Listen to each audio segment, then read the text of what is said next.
August 6, 1945, binomba ng Amerika ang Hiroshima, Japan gamit ang mapaminsalang bomba atomika at kakilakilabot ang digmaang ito. Dahil dito unang ginamit ang pinakamapapinsalang armas, ang atomic bomb, na naghatid ng takot sa maraming may buhay, sumira ng kapaligiran at nagpabagsak ng ekonomiya ng bansa. Kaya kung magkaroon man ng digmaang nuklear ngayon, ito ay hindi biro. Sa ngayon kasi ay napakalalakas na at higit na mapanganib ang mga bomba nuklear. Anong bansa kaya ang may hawak ng pinakamalakas na nuclear bomb?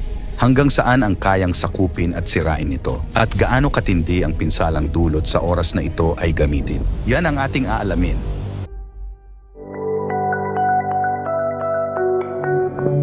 Ang mga pinakamalalakas na nuclear bomb sa buong mundo. August 6, 1945, binomba ng Amerika ang Hiroshima, Japan gamit ang mapaminsalang bomba atomika na may pangalang Little Boy. Umabot sa 80,000 ang mga pumanaw. Makalipas ang 3 araw ay naghulog ulit ang Amerika ng isa pang atomic bomb na pinangalan ng Fat Man sa syudad naman ng Nagasaki, Japan. At sa isang sandali, mahigit 40,000 agad ang nasawi. Dahil sa pangyayaring ito, formal na sumuko ang mga Hapon sa Amerika. Dito rin natapos ang pinakamadugo at pinakamapaminsalang digmaan sa kasaysayan ng mundo. Ang ikalawang digmaang pandaigdig na kumitil ng tinatayang 70-80 million katao. Karamihan ay mga sibilyan, terribly at kakilakilabot ang digmaang ito. Dahil dito unang ginamit ang pinakamapapinsalang armas, ang atomic bomb, na naghatid ng takot sa maraming may buhay, sumira ng kapaligiran at nagpabagsak ng ekonomiya ng bansa. Kaya kung magkaroon man ng digmaang nuklear ngayon, ito ay hindi biro. Sa ngayon kasi ay napakalalakas na at higit na mapanganib ang mga bomba nuklear. Anong bansa kaya ang may hawak ng pinakamalakas na nuclear bomb? Hanggang saan ang kayang sakupin at sirain ito? At gaano katindi ang pinsalang dulot sa oras na ito ay gamitin? Ang pinakamalakas na nuclear bomb na pinasabog sa kasaysayan ay ang Tsar Bomba ng Russia.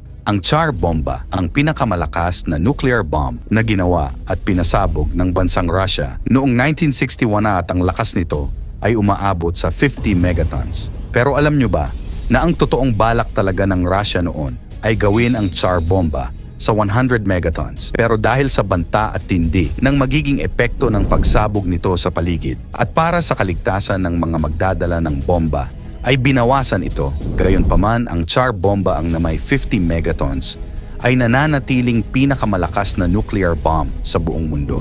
Dalawang bansa na may pinakamaraming nuclear warheads, USA at Russia. Ang United States of America, UK at Canada ay nagtulungan sa Manhattan Project upang gawin ang mga unang nuclear arsenal. Ginawa nila ito dahil natatakot silang maunahan sila ng Nazi Germany. Ang US ang naging unang bansa na gumamit ng mga sandatang nuklear sa digmaan na kumitil sa maraming tao at sumira sa mga lungsod ng Japan. Ang US rin ang unang bansa na sumubok ng hydrogen bomb prototype noong 1952 at ang unang sumubok ng sandata na maaaring magamit kaagad noong 1954. Sa panahon ng Cold War, well-improved na ito at patuloy pang nadagdagan ang mga sandatang nuclear. Sa ngayon, ang US ay may humigit kumulang na 5,550 nuclear weapons. Samantalang ang Russia, ang bansang may pinakamaraming nuclear warheads sa buong mundo. Kaya masasabing napakalakas ng militar ng bansang ito. Ito din ang dahilan kung bakit hawak ng bansa ang katayuan ng isang makapangyarihang bansa pagdating sa nuclear bomb. Malakas din ang ekonomiya nito dahil sa langis at internasyonal na impluensya. Ginawa ng Russia ang unang paggawa ng nuclear noong 1949. Bahagi ng kaalaman ng crash project na ito ay nagmula sa mga espiya na nagtrabaho noong matapos ang World War II sa pagpapanatili bilang malakas at makapangyarihang bansa at tinagurian pang hari ng nuclear bomb. Umaabot na ang bilang nito sa 6,257 warheads. Matatandaan din kasi, una nang nagpahayag ng pagkabahala ang China maging ang Russia sa pagpasok sa ating bansa ng Typhoon Weapon System Mid-Range Capability Launcher mula sa United States Army noong balikatan. Ayon kay Russian President Vladimir Putin, kailangan nilang gumawa ulit ng matitinding armas dahil hindi naman daw tumupad sa kasunduan nila ang Amerika na nagsimula na ring mag-deploy ng naturang missile sa Denmark at dito sa Pilipinas. Ang tinutukoy na missile ni Putin ay ang Typhoon Mid-Range Capability Missile System na pinadala ng US Army sa Luzon noong Abril para sa Salaknib exercise ng Philippine and US Army. Ayon kay Putin, hindi siya sigurado kung nasa Pilipinas pa o inalis na ang missile na ito. Pero sa ilalim ng 1987 Intermediate Range Nuclear Forces o INF Treaty, nagkasundo kasi noon ang Amerika at ang dating Soviet Union na ngayon ay Russia na sirain at huwag nang gumawa ng mga missile na may range ng 500 hanggang 5,500 kilometers. Ginawa ito noon para maiwasan ang banta ng nuclear war. Kaya ganun na lang ang paninita at himutok ng leader ng Russia. Dahil may range na mahigit 1,000 kilometer ang Typhoon missile na nasa Pilipinas na violation dapat sa INF Treaty. Yun nga lang para sa Amerika, 2018 pa daw sila nag-withdraw sa kasunduan dahil sa aligasyon din nila na Russia daw ang unang nag-develop ng mga ban na missiles. Bagay na ilang beses na ring pinabulaan ng Moscow, Russia. Samantalang ang Denmark naman ay pumalag sa akusasyon ni President Vladimir Putin. Ayon sa Denmark, wala raw dinideploy na missile ang Amerika sa kanilang bansa. Samantala, nababahala naman daw si Senadora Amy Marcos sa natanggap nitong impormasyon. May mga hypersonic missiles daw ang China na nakaumang umano sa ating bansa.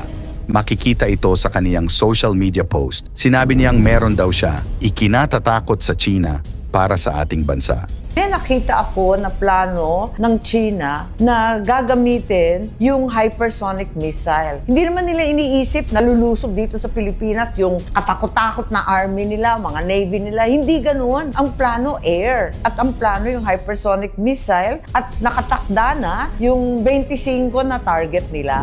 Senator Amy Marcos, ang hypersonic missile ay mga missile na kayang lumipad na 5 beses na mas mabilis sa speed of sound. Kaya nagiging mahirap para sa kasalukuyang anti-missile defense systems na pigilan ito. Ang posibilidad na magkaroon ng ganitong klaseng sandata sa teritoryo ng Pilipinas ay maaaring magdulot ng malaking banta hindi lamang sa bansa, kundi pati na rin sa rehiyon ng Timog Silangang Asya. Hindi sinabi ni Senadora Amy Marcos kung saan niya nakita ang plano, pero kinabahan daw siya, lalo na nang malaman daw niyang hindi kayang pigilan ng Amerika ang hypersonic missile ng China.